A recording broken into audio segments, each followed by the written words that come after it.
The Rape of the Mind. The Psychology of Thought Control, Menticide, and Brainwashing. Joost A. Meerloo, M.D. Instructor in Psychiatry, Columbia University Lecturer in Social Psychology, New School for Social Research, former Chief, Psychological Department, Netherlands Forces. 1956. Narrated by Skeptical Waves. Part 3. Unobtrusive Coercion. In the course of our investigations concerning thought control, menticide, and brainwashing, it has become clearer that more attention must be given to the means by which inner preparedness for mental submission is brought about unobtrusively. Personal development and various cultural influences can make man more vulnerable to suggestion and ideological attack. In Part 3 I call to the reader's attention the creeping intrusion into our minds by technology and bureaucracy, and how special forms of prejudice and mass delusion can take possession of our minds before we are aware of it. The final chapter, an inquiry on treason and loyalty, again calls to our attention the tremendous influence of mass thinking on our personal concepts of loyalty. Chapter 10. The child as father to the man. The time has come to ask ourselves if it is possible that there is something in our own growth and development that may make us more vulnerable to mental intrusion and ultimate brainwashing. Are there, for instance, special coercive needs in us? What is communicated and taught to the child that may keep him a spiritual prisoner of his environment? These are important questions and would require a thorough philosophic and pedagogic investigation. Nevertheless, for practical purposes, we may limit our attention to two different spheres of development: the influence of parents and the influence of certain social habits. The latter has already been investigated in the second part of this book. Indeed, I must repeat that in my experience all those who are educated under rules of too strict obedience and conformity break down more easily under pressure. During World War II, when the so-called tough SS officers were interrogated after they had become prisoners, they readily surrendered their military secrets. Having lived for years under totalitarian command, they were just as obedient to the new commanding voices. Sometimes we only had to imitate the shouting voices of their masters and they would exchange their former boss for the new one. For them every command had become the automatic trigger for new conforming obedience. In dealing with members of the Communist Party in this country, we had a comparable experience. The members were politically submissive and changed their obstructive party strategy to an opposite set of tactics the moment Moscow ordered them to do so. How some totalitarians may develop. Increasing attention has been given to the various psychological motivations leading to political extremism and a totalitarian mentality in men and women who have been brought up in a democratic atmosphere, but who have voluntarily chosen to associate themselves with some totalitarian ideology. Psychologists who have come into contact with the totalitarian attitude and have studied those who are easily influenced by it agree, by and large, that in the free, democratic countries the option for totalitarianism is nearly always determined by an inner personality factor frustration, if you will. It is usually neither poverty nor social idealism that makes a man a totalitarian, but mostly internal factors such as extreme submissiveness and masochism on the one hand or a lust for power on the other. Unsolved sibling rivalry plays a role too. I have treated several Nazi collaborators whose political behavior was motivated to some extent by the fact that they were older sons and could not stand the competition with their younger brothers. All these factors help to explain why the totalitarians everywhere can use their propaganda of violence to exploit resentment, hatred, racialism, and political fury. They know that they have only to play on these immature feelings of deprivation and dissatisfaction to bring people under a spell. In my own experience, I have been amazed to see how unrealistic are the bases for political option in general. Only rarely have I found a person who has chosen any particular political party, democratic or totalitarian, through study and comparison of principles. Too often man's choice of his political affiliations is determined by apathy, by family tradition, by hope for financial gain, or by other irrelevant factors. It is this lack of rational motivation that can make men more susceptible to totalitarian blandishments, even in a democratic community. I remember very clearly, for example, a Dutch physician with whom I went to medical school. He fell in love with the daughter of a communist and eventually married her. At first he was disturbed by the conflict between his principles and his adoration, but gradually his principles gave in and he started to justify the party line. Later on I met him from time to time. He was an excellent doctor and a jovial fellow, and he took our half-serious quips about his politics in good part. But the moment we began a really serious discussion, he crouched in his official defensive corner and became a different man, mechanical, handing out ready-made arguments. During the war I met him frequently in the course of our common underground work. He had been completely dazed by Stalin's pact with the Nazis, but the moment Russia was invaded and became an ally, he started his aggressive robotism again. Not only was he a staunch fighter against the Nazis, but he insisted that his was the only way to fight. He lost his life on a dangerous mission for the underground, and I always had the feeling that it was in a way welcome to his latent suicidal feelings. In other Nazis and communists, both, I have seen dramatic examples of how personal resentments, outside the suffering of real injustice, can lead a man to the side of the rebels. Some of these people were the type who simply submitted passively to a movement stronger than themselves, men and women whose ideology was a reflection of whichever side had caught them first. Others were motivated by the need to vent their own personal anger and resentment in some direction and used political action to satisfy this need. But if we are to come to any real understanding of the internal factors that lead a man to adopt a totalitarian ideology, we must dig a little deeper than this and must give our attention to some basic roots of this problem. The molding nursery. One of the important things we have learned from modern psychology is that the roots of many of our adult attitudes and problems lie far back in the seeming quiet of the nursery and childhood years. The infant's life may appear to be placid and uneventful, but from the moment he is born he hears thousands of rumblings both from inside his own mind and from the world outside. In his mother's womb he knew neither warmth nor cold, now his skin transmits these sensations to him. As he lay protected in his mother's body, he did not have to breathe, eat, or excrete. Now he must do all these things himself. He needs help in doing them, he needs protection, and for this protection and help he must rely on those grown-up giants, mother and father. He is utterly and completely dependent, unable by himself to find adequate responses to his needs. There he is, with his pitifully limited means of adaptation, with his minimum of innate patterns of action. Warmth, food, and love, things which he needs to sustain his life, come to him when he does the right thing, and the right thing is the learned, civilized thing, not the instinctual, primitive thing. The giants, his parents, make demands on him. They begin to mold him according to their own habits, and the infant must submit to all these external demands in order to get what he wants and needs. He must follow the hundreds of subtle, incomprehensible educational rules in order to be paid back with the affection and protection on which he is so dependent. All of this transforms him into a more or less conforming being. His parents' morality is, as it were, sucked in and becomes an ever-present force inside him. He is imprinted with all kinds of habits which serve to condition him into the particular form of adaptation his parents and his society think good for him.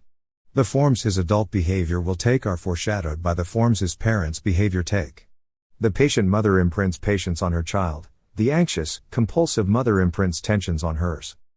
The child who is brought up in a loving environment will develop inner pictures of love and affection, and will be better able to accept all the restrictions his parents impose on his freedom, all the rules they lay down. He will accept timetables, toilet training, parental confusion, without too much inner protest even when his needs run contrary to these social demands. He may want to be fed at a time when, according to his schedule, he should not be hungry. He may want to sleep when his parents want him to be awake. Society demands of him that he learn to postpone his own gratifications, and he will react to this demand in a manner contingent on his own sense of security and his parents' affection. Having to wait for food, not being allowed to suck anymore, having to control his need to excrete, all of these require the child to make new and difficult adaptations. His urge for immediate and unconditional satisfaction of his needs has to be transformed into something much more complicated, a whole pattern of learned responses. It is not important for us to describe here the different ways in which these early cultural obligations are met by the child. But it is important to understand that the cradle and the nursery change and recondition the innate natural responses of the unsocial, primitive child to mold him into an adult, who may be left from his childhood a legacy of frustrations stemming from this molding process. Individual problems are caused by individual patterns of childrearing. These very patterns are themselves to some degree the product of the cultural traditions in which they are rooted and the mores of the community into which the child is born. Only the degree that our society imposes on children frustrations and restrictions for which they are neither biologically nor emotionally ready, to that degree our culture paves the way for adult behavior problems and for neurotic attitudes of submission or aggression, which may find expression in allegiance to some totalitarian group. Conditioning a child into a servile and submissive attitude, for example, may start when parents rigidly imprint automatic rules of conduct on the infant. They may make a time maniac out of him or a cleaning automaton.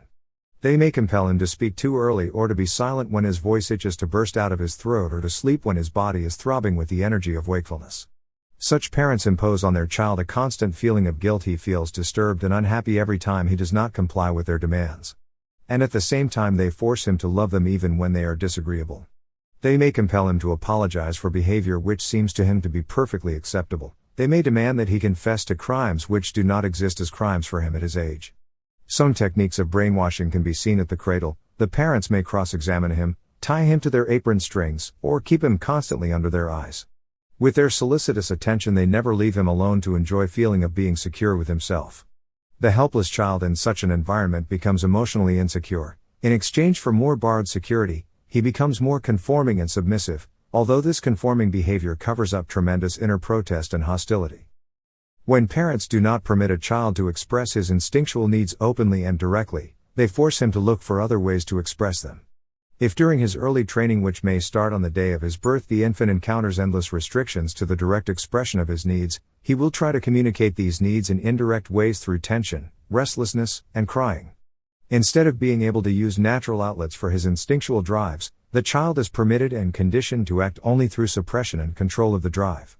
In his struggle to bring the drive under control in order to please his parents, the child's natural means of expression may become inverted. Instead of expression, he acquires repression. This is where the roots of such adult behavior as abject submissiveness and the urge for conformity lie. The groundwork for this masochistic pattern of giving in is formed in infancy. Submission and confession are the only strategies possible for the child in a world that is too overpowering for him to handle. Inner rebellion, hostility, and hatred must be expressed in a paradoxical way. The child's rigid silence is proof that he wants to cry and yell. He may reproach and attack the hostile world indirectly, through magic gestures, clownish behavior, or even epileptic fits. Compelled to suppress his instinctual needs and his means of achieving their gratification, he may conceal their existence even from himself. Surface conformity becomes his only means of communication, and when this happens, words and gestures acquire a concealing function. He never says what he means, and gradually he doesn't even know what he means. The carryovers into adult life of this kind of child rearing are obvious. Trained into conformity, the child may well grow up into an adult who welcomes with relief the authoritarian demands of a totalitarian leader. It is the welcome repetition of an old pattern that can be followed without investment of new emotional energy. Trained previously to divert his aggression to scapegoats, he may now displace his hidden resentments against his parents' rules and regulations toward society as a whole. Or he may find release for them in the wild explosion of pent-up aggression which is exemplified by the lynch mob or by Hitler's stormtroopers. Other forms of parental behavior also have their effect on the child. If the child is trained precociously in habits that would otherwise develop spontaneously at a later age, he may show all kinds of distortions in his natural behavior. The example of the effect of precocious toilet training is common, but there are many other parental commands that can have the same effect on the child. The way the child is clothed or the parent's constant demand that he always be quiet, asleep, and motionless are equally valid examples. When any command is too strictly applied before the child is able to cope with it, it exerts an enormous frustrating influence. What was enforced on the child by some outside power becomes an inner, automatic rule, a compulsion. Let us return to the toilet training example for a moment, though it is only one single part of the whole pattern of training. The child who is trained to control his need to excrete at too early an age learns to keep himself clean and constipated under all circumstances. His body learns how to control itself automatically, but somewhere inside him the child feels contempt for those who have forced him into this behavior. He may grow up to be a chronically hostile adult, ripe for the appeal of some hostile ideology. In less severe cases, the conflict between outside prohibitions and the inner need to let go may create a continuing pattern of inner insecurity. Or it may lead to constant querulous resentment, which can be easily utilized by any would-be dictator. What we have to emphasize is this: the earliest web of communication between parents and child takes place on what psychology calls a preverbal and unconscious level. There is contact without words. The mother transfers her moods directly to the child. He senses and catches her feelings. The child also transfers his moods to her. She feels his pains and joys almost as soon as he does. This sensitivity of the infant makes him react with great intensity. He is profoundly aware of his parents' feelings. Such negative parental factors as anxiety, insecurity, infantilism, mutual disharmony, neurotic love, poverty, the struggle for existence, and compulsive tyranny have an enormous effect on the child. Not long ago I treated an infant who refused any offer of handling or feeding by its mother. The infant knew that the mother had a deep-seated hostility against it. It felt her aversion and rejection. But the infant accepted food and affection from everyone else. The interplay between parental attitudes and child development starts at birth. Perhaps one of the clearest examples of a distorted growing up may be seen in one case I treated during the Second World War when I was asked to do a psychological study of an alleged collaborator with the Nazis. This man, who was in England when I saw him, said that he had left Holland, which was then occupied, because he no longer agreed with the German conquerors. When he arrived in England he was, as a matter of careful routine, put in a home for people under investigation as suspected spies. From here, he was very soon taken to a mental institution because of his strange behavior. He was not actually psychotic, but he did have great difficulty in relating to other people. When I went to interview him, it became apparent to me that he was completely confused. He babbled so much that it was almost impossible to understand him. I asked him about his childhood. It was not easy for him to speak about it, but he finally told me something of his background. He was an only child. His mother had been the dominant member of the family, actively working in scientific research. His father, a weak, nebulous figure, had seldom been at home. In his job as the manager of a large firm, he had traveled a great deal. On the rare occasions when the father was at home, the patient remembered long silences between his parents, his father only occasionally protesting against his mother's constant stream of directives. Sometimes the boy joined with his mother in criticizing his father's detachment and lack of interest, sometimes he turned to his father for love and help against his mother's smothering behavior. But he was mostly lost and alone at home. In his late teens, the boy developed some homosexual attachments, in which he played the passive, submissive role. But he only came alive mentally after one of his friends made him attend a fascist rally. The show of strength and aggression excited the boy enormously and even aroused sexual sensations in him. He joined the fascist group, to the great dismay of his parents, but he was never very active in party work because the party did not provide him with the guidance and love for which he yearned. After the Nazi invasion and occupation, the party demanded that he be more active as a collaborator with the Germans. Now his conscience bothered him, and he became ill and developed all kinds of stomach ailments which were, to a psychiatrist, obviously emotional in origin. He was not, however, strong enough to withdraw from the party completely. He felt caught between two opposing dangers, the party and treason. The childhood struggle began all over again. He felt himself unsafe with either father or mother. So he decided to flee the country because he had a vague feeling that this would help him get away from his conflicts. Once in England, in the asylum, he felt completely contented. He simply did not understand the serious nature of the accusations that had been made against him. When I spoke to him about world affairs and his political activity, he fell into silence. He did not remember any of the details of his political behavior. It was as if he had lived in a dream since the moment he ran away from Holland. It is entirely possible that the enemy had used him as a tool, but at the time I saw him he was only a near psychotic, fear-ridden young man. He remained in the institution for the duration of the war. One thing stands out clearly in this case, aside from its complexity as a pathological phenomenon, and that is the young man's continual search for male authority. This search for spiritual backbone is very common among people who develop totalitarian attachments. The father cuts the cord. Psychological studies have shown us over and over again that the child's attitude toward the parental authority, with all its subtle internal complications, plays a primary role in determining how he will handle his hostilities, whether he will learn to cope with them or whether he will direct them toward destructive aims. As we said earlier, parents and family form almost the whole environment of the child during the first years of its life. They condition the foundations of his future character. And in the family it is the influence of the father that determines whether the child will stick to its strong natural ties with its mother, to its dependency needs and its needs for protection, or will step out of this maternal realm and will form new ties with new people. The father is the first one who cuts into the essentially biological relation between mother and child. He is what the psychoanalyst calls the first transference figure, the first new prototype to whom the child can transfer its expectations of gratification, its feelings of relatedness, of satisfaction, of fear.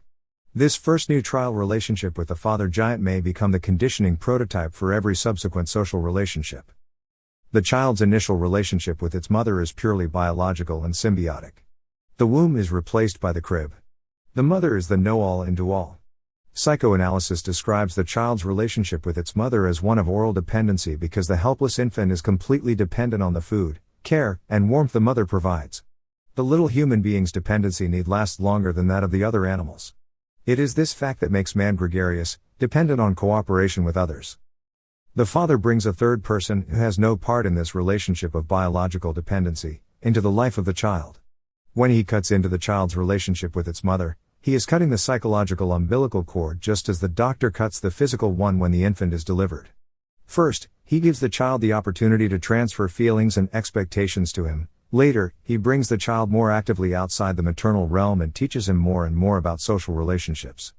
The specific role of the father as a transference prototype is not so simple as it seems to many fathers. Father is not merely a toy with whom the child can occasionally play. The child needs to identify with this giant who lives with him and with mother. He wants to become familiar with the giant. He wants the giant to become part of his world. The child wants more than this. He wants to be gratified by father so that he can love father as much as he does mother. But the child will transfer some of its love and emotional investment to father only if it sees something of mother in him. Father can do the same things mother does. He can feed the child, can solace him, can take care of him, and thus the child can maintain a feeling of gratitude and affection toward this third person. This transference of feelings can only take place, however, when the relationship between the parents themselves is tranquil. How can the child identify with and love his parents when they are in constant conflict with each other? This picture is, of course, something of an oversimplification. There are mothers who behave like cold, distant fathers, and fathers who behave like warm, cuddling mothers. There are grandparents or adoptive parents who can take over. There are many mother or father substitutes. But this is not my point. My point is that in every situation there must be some individual who can become the conditioning prototype for the child's relationships with new beings. This first person is most likely to be the father, and it is he who changes the child's biological dependency into a psychological relationship. When there is no father figure, or if the father is too weak or too busy or is denying and tyrannical toward the child, the result is that the child's relationship with and dependence on the mother remains strong and lasts too long. Consequently, the child's need for social participation and for gregarious ties with others may become to him a consuming need. As an adult he may be willing to join with any social group which promises him support and reassurance. Or his unconscious resentment against the father who did not help him to grow up and become independent may be diverted into a resentment against other symbols of authority, such as society itself. Either way the child may be headed for maladjustment and for difficulties. Either way the child may grow up into an immature adult. In a study on living by proxy, I described the arrested emotional development that results when the father does not play his proper role or is not present. A child brought up in such an emotionally defective atmosphere searches continually for strong figures who may serve as a proxy for the normal relationships the child would otherwise have had in life. I have treated several cases of homosexuality and other forms of arrested development, both in men and women, which were almost directly attributable to the too strongly tied, symbiotic life with the mother which results from such an environment. In the building up of man's awareness of an independent self and the establishment of his ability to have easy, relaxed relationships with his fellow men, the father, as the natural chief and protector of the family, plays an important role. He cuts the cord. He may condition the later pattern of dependence and independence. His potential psychological dominance can become a blessing or a curse, for the child's emotional attitude toward its father becomes the prototype for its attitudes toward future leaders and toward society itself. We saw this clearly in the case of our spy who had never had a strong male guide in his life. Many of the people I investigated, who had chosen to identify themselves with aggressive totalitarian groups, had this problem. For such people, the totalitarian party became both the good father who accepted them and the proxy which gave expression to all their hidden and frustrated hate. The party solves, as it were, their inner problems.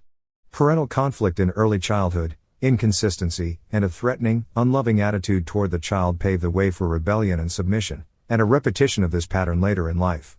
The wish to break away from the family pattern may lead to rebellion, but the particular form the rebellion takes depends on what political movements can modify and channelize the person's resentment. This does not mean, of course, that there is not a hard core of totalitarian-minded people, nourished in the cradle by the dogmas of their totalitarian parents, who give themselves to their party tasks because they have never known a different world. According to Amund, these types are found particularly in our Western world among high-echelon extremists. They take in the totalitarian form of socialism with their mother's milk. They are members of an increasing group of hereditary totalitarian conformists. Here, no father rebellion is needed to become an extreme revolutionary. But the bulk of the totalitarian-minded in the democratic societies are men and women who are attracted to this destructive way of life for inner emotional reasons unknown to themselves. My own experiences with both communists and Nazis during the Second World War has shown me this truth over and over again. In Holland, as in the other Nazi-occupied countries, the communists and their sympathizers fought bravely with us in the underground as our temporary companions. Even during that time of national crisis and terror, they were never free from bitter reproach and resentment toward us.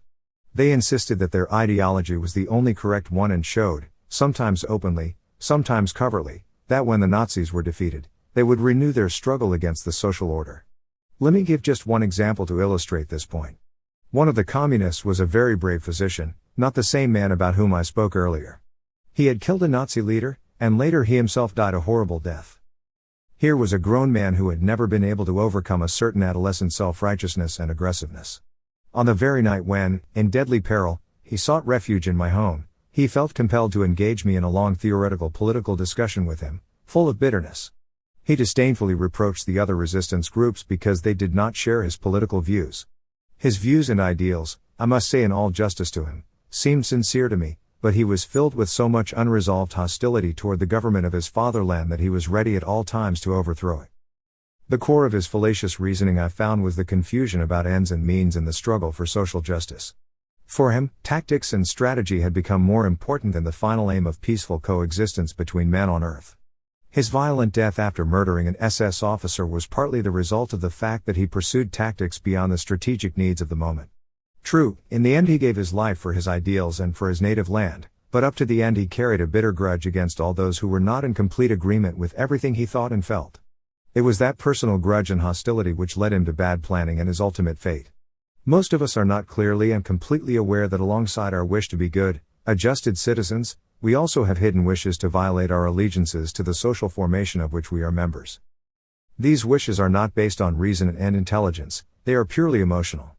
They are founded by the ways we have been brought up, by our relationships with our parents, by our educational system, by our attitudes toward ourselves and toward authority.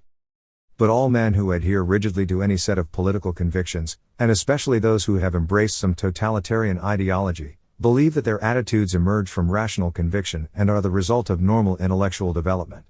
They insist that those who do not agree with them are committed to a stuffy, outmoded way of thinking. They cannot see their own vengeful and disloyal attitudes as something asocial and abnormal. To the psychologist, it is eminently clear that these attitudes have their roots not in intellectual conviction but in some deep-seated emotional need. I have often seen cases where this blind, rigid allegiance to a totalitarian ideology was actually a defiant rebellion against a compelling inner need to grow and to change and to become mature. In these people, the selection of a special political party was only a substitute for their need for dependency. Ideological stubbornness is often tragic because it may cover up basic neurotic reactions that may lead to self-destruction. One of my patients was a young woman whose ultra-left beliefs were a defense against her hidden incestuous feelings toward a reactionary father.